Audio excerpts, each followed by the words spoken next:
विद्यार्थियों नमस्कार। आप जुड़े हुए हैं आपके अपने YouTube प्लेटफॉर्म पर और मैं डॉक्टर दीपेंद्र कुमार शर्मा आपका आपके अपने YouTube प्लेटफॉर्म पर स्वागत करता हूं। विद्यार्थियों, इस वीडियो लेक्चर के माध्यम से हम डिस्कस करने वाले हैं मध्य प्रदेश के कॉलेजों में प्रथम वर्ष में पढ़ने वाले विद्यार्थियों के लिए उनका स्किल एनहेंसमेंट कोर्स यानी कौशल संवर्धन पाठ्यक्रम, जिसे वोकेशनल कोर्स यानी व्यावसायिक पाठ्यक्रम भी कहा जाता है। टॉपिक का नाम है क्लिनिकल एंड डाइटिस्ट यानी नैदानिक पोषण एवं आहार विज्ञान। विद्यार्थियों, इस वीडियो लेक्चर के माध्यम से हम बात करने वाले हैं प्रथम वर्ष में पढ़ने वाले विद्यार्थियों के लिए नई शिक्षा नीति के अनुसार इसका सिलेबस इन नैदानिक पोषण आहार विज्ञान का सिलेबस और महत्वपूर्ण प्रश्नों की बात करने वाले, हिंदी और इंग्लिश दोनों लैंग्वेज में बैक टू बैक। तो हम इस वीडियो लेक्चर में आगे बढ़ रहे हैं उससे पहले हमेशा की तरह आपसे अनुरोध है कि वीडियो लेक्चर अच्छा लगता है तो लाइक कीजिएगा, आपके क्लासमेट तक इस वीडियो को शेयर कीजिएगा, कमेंट बॉक्स में कमेंट भी जरूर बताइएगा और चैनल को सब्सक्राइब करना ना भूले, जिस समय एक मोटिवेशन मिलता रहे और हम आपके साथ इसी तरीके से बने रहें। क्लास फर्स्ट ईयर है, कौशल संवर्धन पाठ्यक्रम, स्किल एनहांसमेंट कोर्स, इसे व्यावसायिक पाठ्यक्रम भी कहा जाता है। नाम है क्लिनिकल न्यूट्रिशन एंड डाइटिस्ट यानी नैदानिक पोषण एवं आहार विज्ञान। उसकी यूनिट फर्स्ट जिसका नाम है introduction to food and nutrition, भोजन और पोषण का परिचय। इसमें क्या क्या पढ़ना है आपको, सिलेबस की बात कर रहा हूं। पहले यूनिट फर्स्ट का सिलेबस क्या है, फिर मैं आपको प्रश्नों के बारे में बताऊंगा। तो भोजन और पोषण यानी फूड एंड न्यूट्रिशन के बारे में पढ़ना है, उसका डेफिनेशन, फंक्शन और फूड एंड न्यूट्रिशन, खाद्य और पोषण की परिभाषा और कार्य, type of nutrient, macro micro nutrition, source, functions and definition, पोषक तत्वों के प्रकार, पोषण तत्व, स्रोत, कार्य और उसकी कमियां। उसके बाद आयुर्वेदिक और भारतीय ज्ञान परंपरा में पोषण और चिकित्सकीय आहार की अवधारणा और महत्व। उसके बाद भारतीय ज्ञान प्रणाली के अनुसार खाद्य पदार्थों के प्रकार और उनके प्रभाव। ये पहली यूनिट का सिलेबस है। अब इसमें आपको क्या क्या प्रश्न पढ़ना और प्रश्नों की तरफ मैं आपको ले चलता हूं। पहला प्रश्न है फूड और न्यूट्रिशन की परिभाषा बताते हुए आप उनके मुख्य कार्यों का वर्णन कीजिए। Define food and nutrition and describe their main functions. दूसरा प्रश्न जो आपको पढ़ना होगा वो है मानव शरीर के लिए संतुलित आहार क्या महत्व रखता है, विस्तार से समझाइए। What is the importance of a balanced diet for the human body, explain in detail. तीसरा प्रश्न है भोजन के प्रमुख कार्य यानी ऊर्जा प्रदान करना, शरीर निर्माण, रोगों से रक्षा को उदाहरण से समझे। Explain the main function of food, providing energy, building the body and protecting against disease with examples. चौथा दिया हुआ शरीर को स्वस्थ बनाए रखने में पोषण की क्या भूमिका है, विस्तार से समझाइए। What is the role of nutrition maintaining a healthy body, explain in detail. पांचवा प्रश्न है भोजन की शारीरिक यानी फिजियोलॉजिकल, मनोवैज्ञानिक और सामाजिक कार्यों का विस्तार से वर्णन कीजिए। छठा प्रश्न है स्थूल और सूक्ष्म पोषण तत्वों में अंतर स्पष्ट कीजिए तथा उनके उदाहरण दीजिए। मैक्रो न्यूट्रिशन और माइक्रो न्यूट्रिशन में डिफरेंस बताइए और उनके एग्जांपल बताइए। सातवां प्रश्न है कार्बोहाइड्रेट, प्रोटीन और वसा के स्रोत, कार्य तथा उनकी कमी से होने वाले रोगों का वर्णन कीजिए। Describe the source, function and deficiency of the carbohydrate, protein and fats. आठवां प्रश्न आपको जो पढ़ना होगा पहली यूनिट का वो है विटामिन और खनिज के प्रकार, स्रोत और शरीर में उनकी भूमिका का विस्तार से वर्णन कीजिए। Describe in detail the types of source and role of the vitamins and minerals in the body. नौवां प्रश्न है कुपोषण क्या है, इसके कारण और प्रभावों पर चर्चा कीजिए। 10वां प्रश्न है विभिन्न पोषण तत्वों की कमी से होने वाले रोगों का वर्णन उदाहरण सहित कीजिए। Describe disease caused by the deficiencies of the various nutrients with the example. 11वां बहुत बढ़िया प्रश्न है आहार ही औषधि है, इस कथन को आयुर्वेदिक के संदर्भ में स्पष्ट कीजिए। Food is medicine, explain the statement in the context of Ayurveda. 12वां प्रश्न है भारतीय परंपरा में भोजन और स्वास्थ्य के संबंध का वर्णन कीजिए। Describe the relationship between the food and health in the Indian tradition. 13वां प्रश्न है भारतीय ज्ञान प्रणाली में सात्विक, राजसिक और तामसिक आहार क्या है, इनके प्रभाव का वर्णन कीजिए। 14वां प्रश्न विटामिन ए और आयरन के कार्यों का वर्णन कीजिए। 15वां प्रश्न है आयुर्वेद के अनुसार आहार और पोषण की अवधारणा क्या है, हितकारी आहार पर प्रकाश डालिए। 16वां प्रश्न भारतीय ज्ञान परंपरा में बीमारी के दौरान आहार में बदलाव, पथ्य अपथ्य का क्या महत्व है, उदाहरण सहित समझाइए। 17वां प्रश्न भारतीय ज्ञान प्रणाली के अनुसार सात्विक, राजसिक और तामसिक भोजन के गुणों और मनुष्य के मन एवं शरीर पर उनके प्रभावों का तुलनात्मक अध्ययन कीजिए। 18वां प्रश्न राष्ट्रीय पोषण संस्था NIN के अनुसार खाद्य समूह का वर्गीकरण कैसे किया जाता है? How are the food group classified according to NIA national institute of nutrition? 19वां प्रश्न, मुख्य खाद्य पदार्थों के पोषण मूल्यों को प्रभावित करने वाले कारकों की चर्चा कीजिए। 20वां प्रश्न, भिन्न प्रकार के भोजन का मन और शरीर पर क्या प्रभाव पड़ता है? विस्तार से समझाइए। हम बोलते ना कि जैसा खाओगे अन्न वैसा रहेगा मन, उस तरीके से भी आप चर्चा कीजिए, बताइए इसका आंसर। विभिन्न पोषण तत्वों के स्रोत को दर्शाने के लिए एक पोस्टर कैसे तैयार करेंगे, उसकी प्रोसेस को बताइए। प्रत्येक पोषण तत्व के 5 प्रमुख स्रोतों की सूची तैयार करने की प्रक्रिया बताइए। 23वां प्रश्न, किसी एक खाद्य समूह से 5 खाद्य पदार्थों का पोषण मूल्यों के लिखने की विधि समझाइए। और 24वां प्रश्न, आखिरी प्रश्न पहली यूनिट का, उसके बाद दूसरी यूनिट की तरफ चलेंगे। यदि हमारे दैनिक आहार में विटामिन और आयरन की कमी हो जाए तो स्वास्थ्य पर क्या प्रभाव पड़ेगा? दूसरी यूनिट जिसका नाम है RDA and meal plannings, RDA और आहार योजना। इसमें क्या पढ़ना है आपको? तो इसमें सिलेबस जो दिया हुआ आरडीए भारतीयों के लिए अनुशासित आहार भत्ता आईसीएमआर 2024, भोजन आयोजन यानी डेफिनेशन, उसका प्रिंसिपल परिभाषा सिद्धांत, आहार योजना का प्रारूप, खाद्य समूह, खाद्य मार्गदर्शन का पिरामिड, बीएमआई यानी बॉडी मास इंडेक्स के अनुसार पोषण की स्थिति का आकलन। तो ये टॉपिक आपको पढ़ना है यूनिट नंबर 2 में। और यूनिट नंबर 2 के प्रश्नों की तरफ चलते हैं। पहला प्रश्न यहां पर दिया हुआ है, रिकॉम्बिनेंट डाइटरी अलाउंसेस क्या है, यानी कि बात कर रहा हूं मैं आरडीए क्या है, इसके महत्व को भारतीय संदर्भ में समझाइए। दूसरा प्रश्न है, Indian counselling of medical research यानी आईसीएमआर 2024 के अनुसार आरडीए निर्धारित करने के आधारों का वर्णन कीजिए। तीसरा प्रश्न, विभिन्न आयु, लिंग और शारीरिक गतिविधि के अनुसार आरडीए में अंतर क्यों होता है, विस्तार से समझाइए। 14 प्रश्न, आरडीए और संतुलित आहार के बीच संबंध को स्पष्ट कीजिए।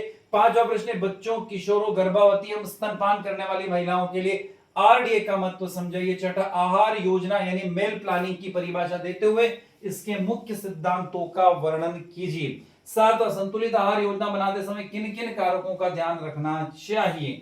8वां प्रश्न, एक दिन के संतुलित आहार यानी मेनू प्लान का प्रारूप उदाहरण सहित समझाइए। 9वां प्रश्न, विभिन्न आयु वर्ग के लिए आहार योजना तैयार करने की प्रक्रिया का वर्णन कीजिए। 10वां प्रश्न, विभिन्न खाद्य समूह का वर्गीकरण करते हुए उनके पोषण महत्व का वर्णन कीजिए। Classified different food group and describe their nutritional importance. 11वां प्रश्न, 11वां प्रश्न है यहां पर, संतुलित आहार में सभी खाद्य समूहों को शामिल करना क्यों आवश्यक है?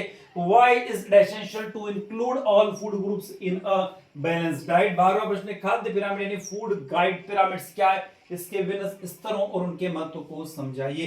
13वां प्रश्न, खाद्य पिरामिड के आधार पर दैनिक आहार कैसे संतुलित किया जा सकता है? How can a daily diet be balanced based on the food pyramid?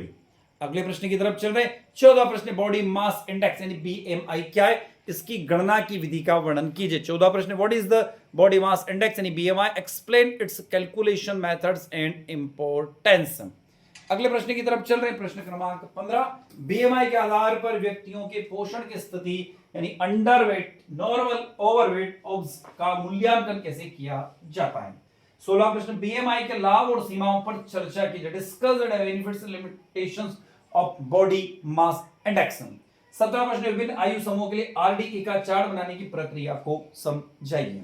18वां, खाद्य समूह का बाजार सर्वेक्षण या मार्केट सर्वे कैसे किया जाता है, इसके चरणों का वर्णन कीजिए। 19वां प्रश्न, दैनिक उपयोग की खाद्य सामग्री की लागत ज्ञात करने की विधि को उदाहरण से explain the method for determination the cost of daily food items with example. 20वां प्रश्न, खाद्य पिरामिड चार्ट तैयार करने के चरणों का वर्णन कीजिए। Describe the steps of creating a food pyramid chart. 21वां प्रश्न, 5 व्यक्तियों का बॉडी मास इंडेक्स निकालने की प्रक्रिया और उसके विश्लेषण को समझाइए। 22वां प्रश्न, भोजन के सांस्कृतिक अन्वेषण यानी कल्चरल एक्सप्लोरेशंस ऑफ फूड पर रिपोर्ट तैयार करने की विधि को समझाइए। विद्यार्थियों, ये हमने 22 प्रश्न की बात करी है। 22 प्रश्नों का आपको पढ़ना होगा। कौन सी यूनिट? यूनिट नंबर 2 में। अब मैं चलता हूं यूनिट नंबर 3 जिसका नाम है scope of डाइटिस and nutrition education, आहार विज्ञान और पोषण शिक्षा में संभावनाएं। क्या क्या पढ़ना होगा? सिलेबस की बात करते हैं तो introductions of to dieters and dieticians, यानी आहार विज्ञान में आहार विशेषज्ञ का परिचय। दूसरा पॉइंट पढ़ना होगा आपको आहार विज्ञान की परिभाषा और उसका क्षेत्र। तीसरा, आहार विशेषज्ञ की भूमिका और उनकी जिम्मेदारियां यानी रिस्पॉन्सिबिलिटी। उसके बाद आहार विशेषज्ञ के रूप में कैरियर के अवसर, career opportunity as the dietitians.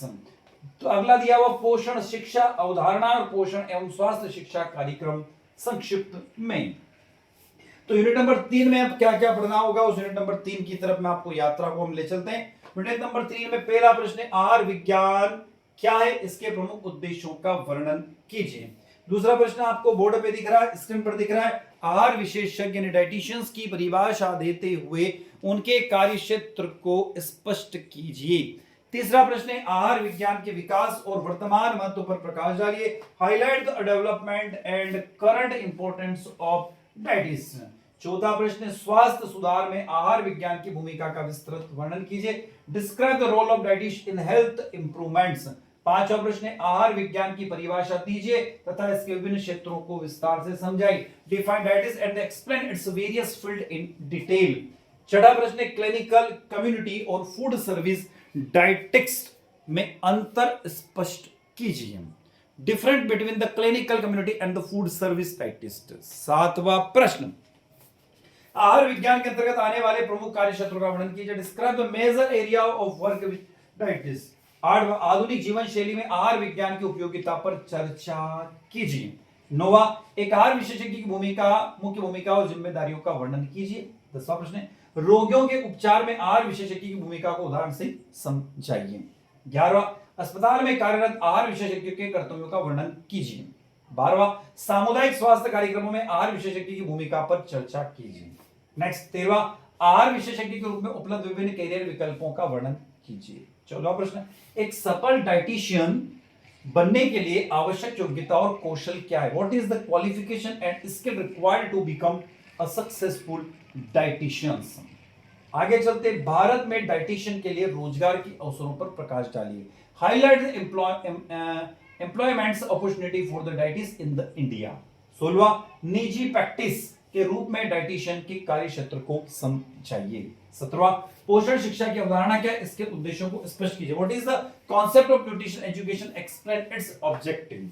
18वां प्रश्न है पोषण और स्वास्थ्य शिक्षा कार्यक्रम का महत्व संक्षिप्त में समझाइए। Briefly explain the importance of nutrition and health education programs. 19वां पोषण शिक्षा के विभिन्न तरीकों और माध्यमों का वर्णन कीजिए। Describe the various method and medicine of the nutrition education. 20वां स्कूल स्तर पर पोषण शिक्षा कार्यक्रम की आवश्यकता और लाभ बताइए। Explain the need and benefits of the nutrition education program of the school level. 21वां पोषण शिक्षा के लिए प्रभावी नारे यानी स्लोगन तैयार करने के सिद्धांतों का वर्णन कीजिए। और 22वां और आखिरी प्रश्न है यूनिट नंबर 3 का स्वास्थ्य जीवन शैली के लिए पोषण संबंधी संदेशों की भूमिका स्पष्ट कीजिए। तो विद्यार्थियों ये जो हमने देखी कुल मिलाकर आपके इस सिलेबस में कितने यूनिट पढ़ना, आपको मात्र 3 यूनिट पढ़ना और 3 यूनिट में आपको मैंने आपके लिए 65 के लगभग क्वेश्चन बताएं, उनको पढ़ लीजिए। ये बड़े अच्छे से प्रश्न हैं जो आपकी वार्षिक परीक्षा में आपको मदद करेंगे। अब मैं ले चलता हूं प्रैक्टिकल के सिलेबस की तरफ। प्रैक्टिकल का सिलेबस पहला है विभिन्न खाद्य पदार्थों और खाद्य समूहों की पहचान करना। दूसरा है किसी भी भारतीय पारंपरिक भोजन व्यंजन की ऐतिहासिक पृष्ठभूमि की रिपोर्ट तैयार करें। तीसरा विभिन्न पोषण तत्वों के स्रोत और कमी के अनुसार उनका चार्ट तैयार करें। नेक्स्ट है विभिन्न भारतीय पारंपरिक व्यंजनों के पोषण मूल्यों की गणना करें। और अगला है खाद्य मार्गदर्शिका पिरामिड का चार्ट तैयार करें। नेक्स्ट घरेलू माप कच्चे और पके हुए भोजन का वजन और उसका माप करें। भारतीयों के लिए ऊंचाई और वजन का चार्ट तैयार करें, बॉडी मास इंडेक्स की बात कर रहा है प्रैक्टिकल। और बीएमआई की गणना करके अपनी पोषण स्थिति का आकलन करें, खुद की करें, है ना। भोजन योजना नमूना मेन्यू तैयार करें, मतलब कैसे मेन्यू तैयार किया जाता है खाने का, एक गुड हेल्थ का। वयस्क और किशोर बुजुर्गों के लिए और गर्भवती और स्तनपान करने वाली महिलाओं के लिए, दोनों के लिए। छठा प्रैक्टिकल दिया हुआ है IMCR 2024 में के RDI के संदर्भ में विभिन्न आयु समूहों के लिए RD सारणी बनाए हैं। टोटल 10 प्रैक्टिकल यहां देख चुके। आगे चलते हैं 11वां पोषण शिक्षा के विभिन्न उपकरण विकसित करें, लिफ्ट टेक टेम्पलेट फोल्डर चार्ट पोस्टर आदि। किन्हीं 2 पोषण स्वास्थ्य कार्यक्रमों पर रिपोर्ट तैयार करें। निम्नलिखित संस्थानों के कार्यरत आहार विशेषज्ञों का परिचय और बातचीत करें, जैसे अस्पताल, वेलनेस सेंटर, जिम और NRC यानी पोषण पुनर्वास केंद्र।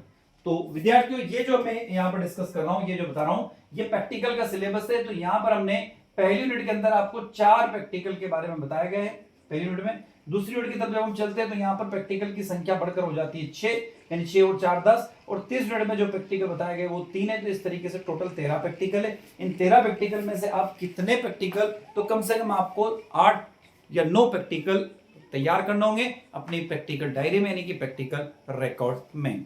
अब मैं जो बता रहा था आपको वो क्या जानकारी एक और बताता हूं आपको मैं खास बात। तो हम यहां पर देख रहे थे कौशल संवर्धन पाठ्यक्रम स्किल एनहेंसमेंट कोर्स, जिसका नाम है क्लिनिकल न्यूट्रिशन एंड डाइटिश, नैदानिक पोषण और आहार विज्ञान के सिलेबस और महत्वपूर्ण प्रश्नों को देखा। टोटल आपके सिलेबस में प्रथम वर्ष में कितनी यूनिट दी गई है, तो मात्र 3 यूनिट का समावेश किया गया है। यूनिट भी बड़ी सरल है जो कि हमारे डेली लाइफ यानी दैनिक जीवन से जुड़ी हुई है। तो विद्यार्थियों, आई होप वीडियो लेक्चर आप लोगों को अच्छा लगा होगा। अच्छा लगता है तो वीडियो को लाइक कीजिएगा, आपके क्लासमेट तक वीडियो को शेयर कीजिए, कमेंट बॉक्स में कमेंट करके बताइएगा और चैनल को सब्सक्राइब अवश्य कीजिए, जिससे हमें मोटिवेशन मिलता रहे और इसी तरीके से हमेशा हम आपके साथ जुड़े रहें। तो मैं डॉक्टर दीपेंद्र कुमार शर्मा इसी के साथ आपसे विदा लेता हूं। नए वीडियो के साथ, नई इन्फॉर्मेशन के साथ आपसे मुलाकात होगी। तब तक जय हिंद, जय भारत।